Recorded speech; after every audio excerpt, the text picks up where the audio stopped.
John, first question, back right in the, there you go.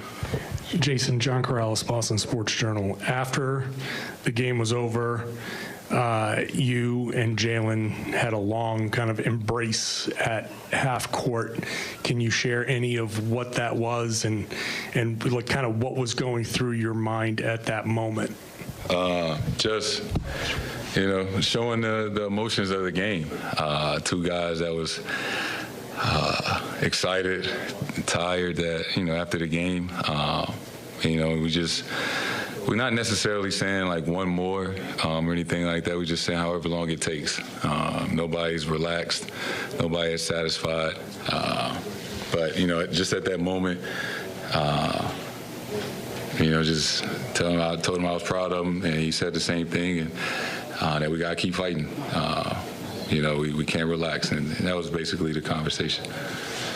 Tim, in the back under the camera. Jayson, Tim Reynolds with the AP. Kind of along those lines, I know you haven't gone through this, so you don't know what the next 2 days will be like, but how difficult do you envision it to make between now and Friday night seem normal, seem like there's just a game to play on Friday? Honestly, not too difficult.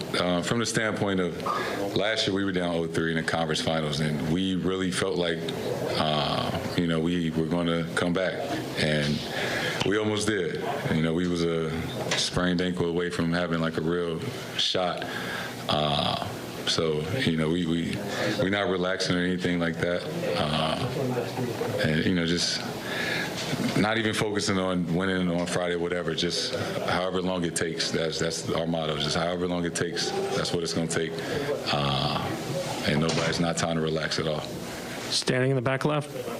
Valencia King, Real Talk Sports out of Dallas. Thank you for your time, Jayson. If I could take you away from basketball for a moment. Father's Day is coming up on Sunday, and I know that's something that's very important to you. As you begin to face this obstacle of fighting for a title, what would you tell your son about facing obstacles and overcoming them? That's a great question. I would say that, life is about roller coasters, right? And the game of basketball and life and whatever your occupation is, right? We all go through ups and downs. And in the toughest moments, that's when your true character comes out. And essentially being the same person all the time, that's what I try to do in the best of times and in the worst of times. And that's what I'm going to try to instill him, that you got to be the same person, got to be a stand-up guy, through thick and thin. Back right, fifth row. Hey, Jayson. Jack Simone, SB Nation. There was a point in the first quarter where Drew kind of pulled you guys in. Luka and Kyrie were going on this run. They were scoring. They were getting past you guys and hitting big shots. What did he say in that moment, and how did that, affect your guys' defense, in particular, for the rest of the game? Yeah, they came out swinging. That was to be expected, that, they were at home. Their crowd was behind them. This is obviously a big game, so we expected their first punch. And it was just in that moment that Drew kind of brought us together and, just clapped his hands like, yo, we got to wake up, we got to lock in, we got to get some stops. Because at that point, they had like 25 points. In the last 5-6 minutes, we held them to like 5 or 6 points. But to start the quarter, we weren't getting any stops. And, we're not going to win a game like that. So we just had to reset and log back in at that moment. Tim, standing on the left.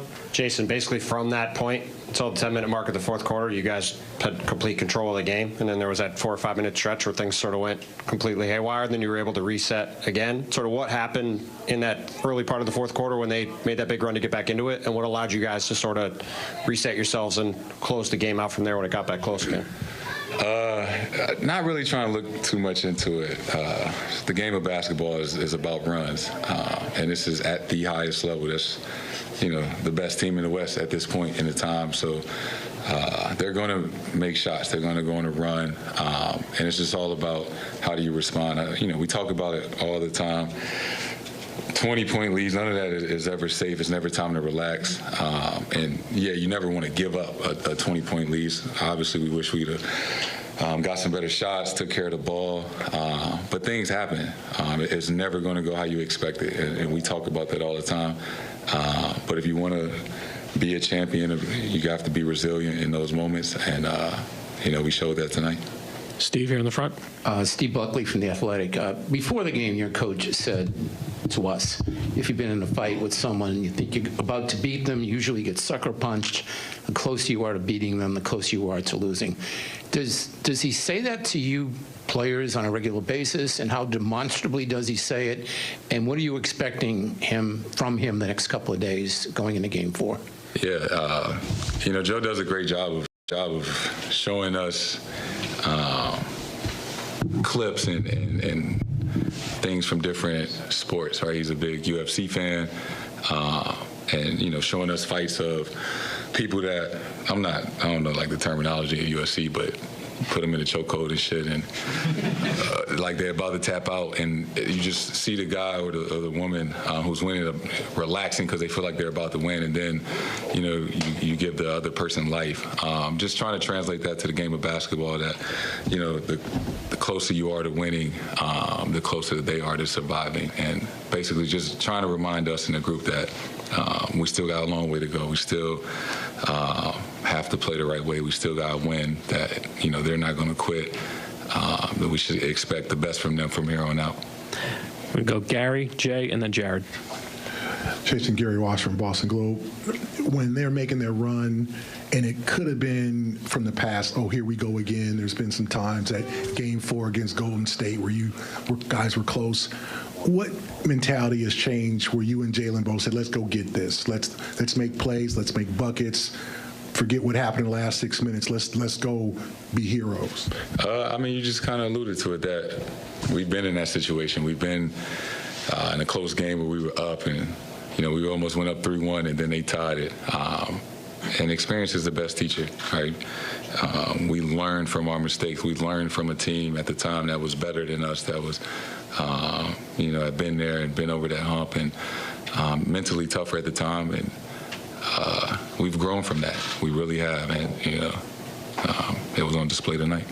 On your right, Jay. You were down 1 at halftime. Did you feel okay about that after the punch you guys took from Luka and Kyrie? And then what went into executing throughout the third quarter? Joe said you guys made a lot of first reads during that stretch. But what went into that as you kind of pulled away?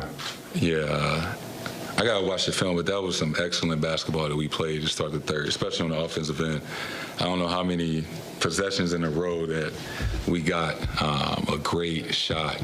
We made most of them. We might have missed a few, but the way that we started the third quarter was incredible. And everybody that was on that court, the mindset that we came out to start the third in our execution, we did a hell of a job in the start of the third quarter. Jared, last question on the right. Jared Weiss, The Athletic. Ever since Joe came on board, you guys have taken a ton of threes, and we've all been asking, is there such a thing as too many threes? And tonight, you took so many more threes in Dallas throughout the game that even as Luka and Kyrie were scoring, you were able to keep up. What did you think when Joe first came in and was like, we want to maximize our three-point shot margin, and how has that gotten you through a lot of tough times over the years to end up with these kind of wins? Yeah, and I don't know if it's as cut and dry as we just need to shoot a lot of threes. But with the group that we have and playing to our strengths, being able to beat guys off the dribble, and the luxury that we have is with our starting five, whether it's KP or Al, everybody can space the floor and shoot. So it just puts their 5 men in a tough position. 5 men are usually known to help at the rim. But if we have guys that can attack you off the dribble and get all the way to the rim, you want to help. But we got 40% three-point shooters all around the paint. So it's just all about making the right reads. We never we need to shoot 43s a night. But if we play to our strengths and we space how we're supposed to, it just finds the right person, and we don't turn down